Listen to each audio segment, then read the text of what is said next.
इस वक्त मैं हूँ एडनॉक फ्यूल स्टेशन अजमान, जहाँ से मुझे लेनी थी अपने लिए चाय। क्या करी जी, चाय के बगैर हमारे दिमाग की बत्ती नहीं चलती। तो जी यहाँ से हम fresh milk, all type coffees, cold coffee और उसके साथ जो यहाँ के लोकल कहवे और जो हमारी चाय और नॉर्मल हमारी कॉफ़ी होती है डिफरेंट रेंज में यहाँ पे रखी हुई है, और उसके साथ ही साथ टर्किश कॉफ़ी भी अवेलेबल है। ये अवेयरनेस उन लोगों के लिए है जो पहली बार आए होते हैं, विज़िट पे होते हैं, उनको नहीं पता होता कि यहाँ से सेल्फ टी आप कैसे ले सकते हो।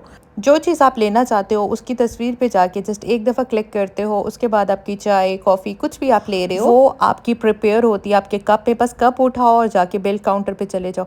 और जब मैं जा रही थी तो मुझे यहाँ पे सबसे छोटे साइज़ की कुनाफा जो अप्रॉक्स 5.75 दिरहम में है, और ये उससे थोड़ी बड़ी है, 50 ग्राम है, इसकी प्राइस थी 19 दिरहम। और अगर किसी ने ट्राई करनी है जो ज़्यादा नहीं खाता मीठा, तो वो उसके लिए गुड ऑप्शन है कि वो बस शहीदों में अपना नाम कर सकता है। यहाँ पे एक और बार देखी जिसकी प्राइस थी 35 दिरहम। यहाँ पर एक और कुनाफा देखी जिसकी प्राइस थी 95 दिरहम। खैर जी, बिल क्लियर करने के बाद बाहर आई और पूछती हूँ इनसे इनको कैसी लगी। Outstanding. Follow for more videos.